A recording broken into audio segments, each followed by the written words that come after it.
La Asamblea escuchará ahora un discurso de la excelentísima señora Jessica Alupo, vicepresidenta de la República de Uganda.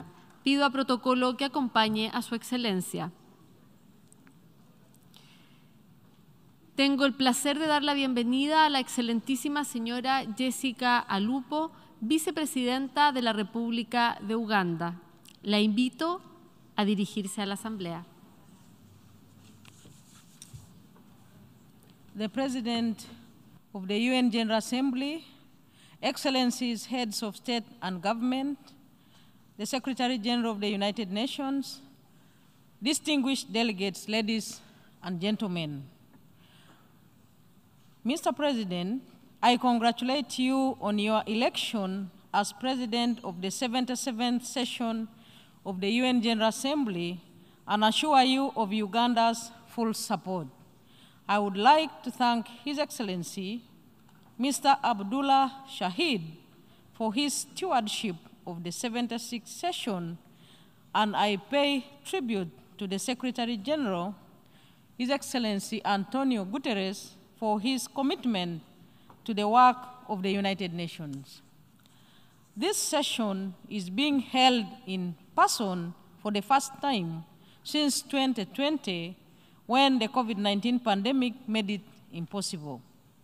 It is a timely reminder of the urgent need to strengthen international cooperation, collaboration, and solidarity for the world to take transformative actions to address the common challenges that include poverty, health, pandemics, climate change, food insecurity, and biodiversity loss, among others.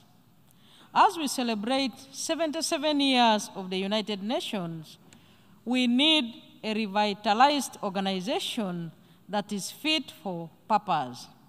We need this organization stronger than ever before. We believe that multilateralism is a fundamental and crucial in addressing our common challenges. We believe that by acting together as nations in solidarity, the world can effectively address the current and emerging challenges. Responding to COVID-19 has taught us a lot. We should scale up cooperation in vaccine production capacity and resource mobilization to support efforts to mitigate the impact of COVID-19. We are thankful to our bilateral and multilateral partners that supported our response to the COVID-19 challenge. Mr. President, the government of Uganda attaches importance to the 2019 Agenda for Sustainable Development and continues to register progress in its implementation. It has continued to strengthen institutional coordination to achieve the 17 Sustainable Development Goals, and the National SDG Secretariat has been strengthened to support the coordination architecture to ensure that the country stays on track in implementing the SDGs. The government of Uganda has fully mainstreamed the SDGs in the National Development Plan and is working together with the UN family and other stakeholders. This will sustain and strengthen collaboration with all actors. However, effective implementation of the agenda will require support in areas such as transfer of technology, capacity building, and financing.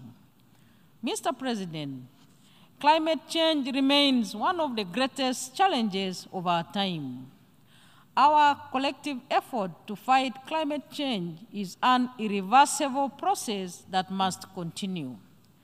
However, we must note that despite contributing an insignificant amount of global greenhouse gas emissions, the African continent, like many developing regions of the world, suffer the effects of climate change to a disproportionate degree. Uganda, for instance, continues to experience prolonged droughts, melting of ice caps at its highest mountain, Mount Rwenzori, floods, erratic rainfall patterns, and landslides. But like His Excellency, President Yoweri Kaguta Museveni has said before, the climate change problem is almost a result of irresponsible and sometimes greedy human actions. Likewise, if underdevelopment persists, we should forget about conserving the environment. It is regrettable and hypocritical that some of the regions and nations that mismanage the environment and are disproportionately responsible for global warming have embarked on a rigorous campaign to thwart efforts of other countries to responsibly and sustainably develop the oil and gas sectors. Our view is that development should be environmentally friendly, inclusive, and provide benefits for all. It should leave no one behind. Uganda has continued to scale up investments in climate adaptation and mitigation measures.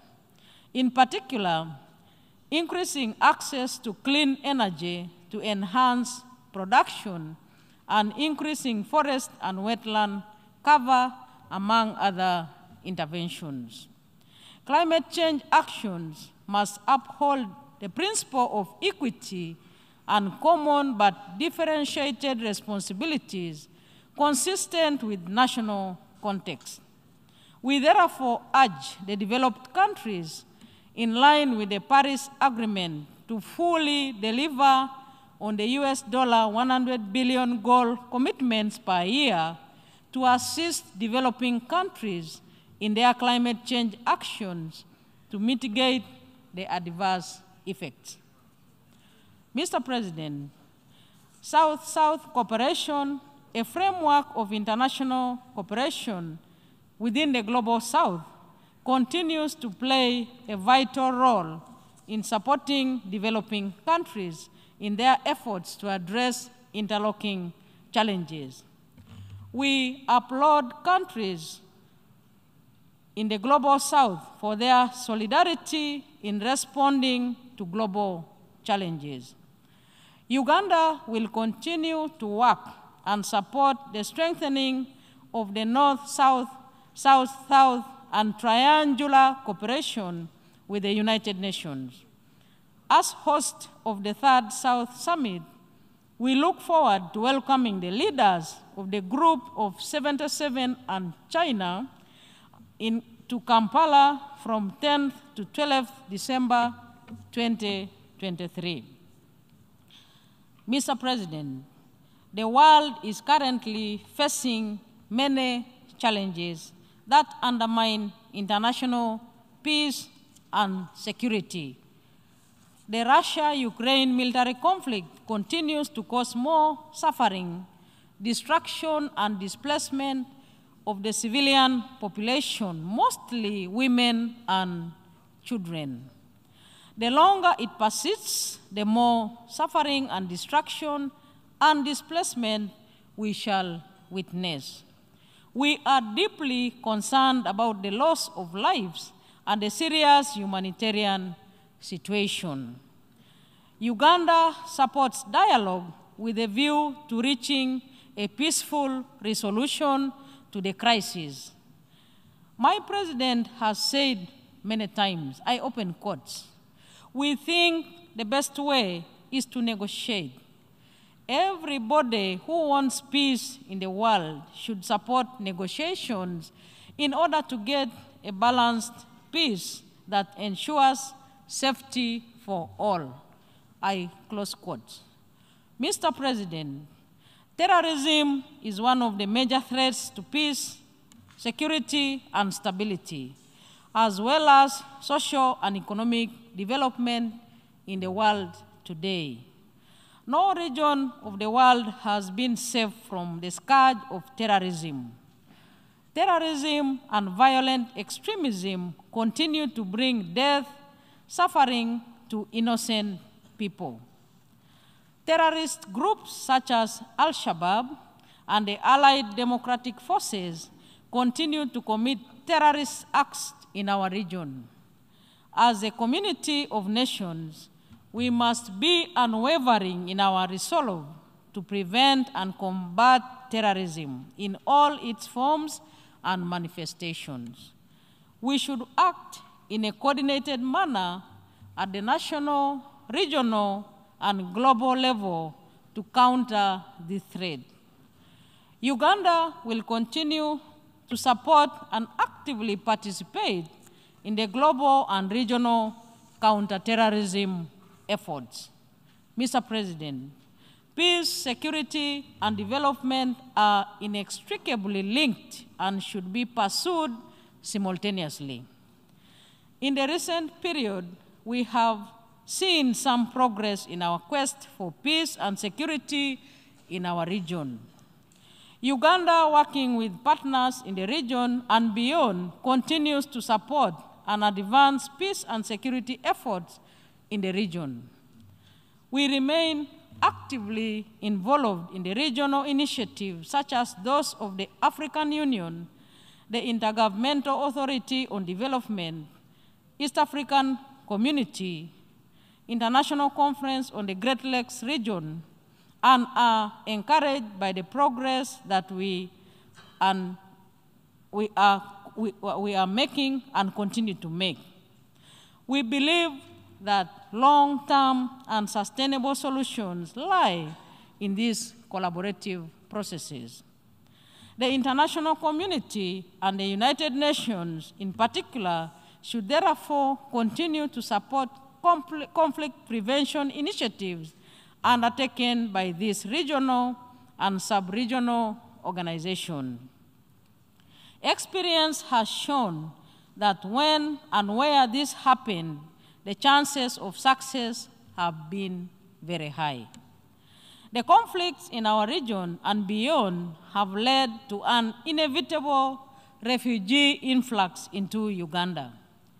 Currently, we have over 1.5 million refugees in the country, the largest refugee population on the continent of Africa and the third largest in the whole world. We are committed to working with the refugee-sending countries, regional and international partners to address the causes of the refugee crisis. We urge the international community to continue supporting our efforts in the region in this direction. Mr. President, the need to reform the UN Security Council is now more urgent and imperative than ever before. The present geopolitical realities are more compelling for a comprehensive reform of the Security Council to make way for equitable representation. Africa, with more than 1 billion citizens and with over 70% of issues on the agenda of the Council, continues to suffer the historical injustice of having no representation in the permanent category of the Security Council and is underrepresented in the non-permanent category too. It is time this long-standing injustice and imbalance perpetuated by the present configuration of the Security Council is addressed.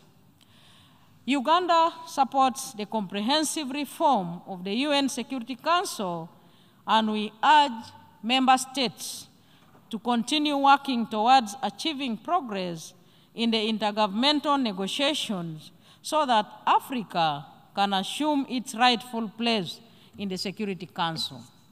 Mr. President, the non-aligned movement remains a strong pillar in addressing the global challenges within the United Nations. We remain actively involved in the NAM in line with its purposes and principles. In this regard, Uganda will continue collectively to work with other NAM countries to further strengthen the critical role that the movement plays within the United Nations.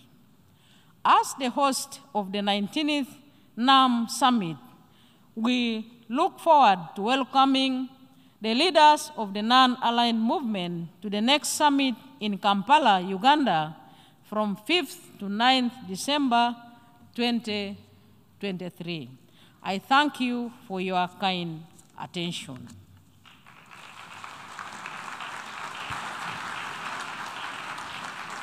En nombre de la Asamblea, agradezco a la Vicepresidenta de la República de Uganda la declaración que acaba de formular y pido a protocolo que acompañe a su Excelencia. La Asamblea escuchará ahora un discurso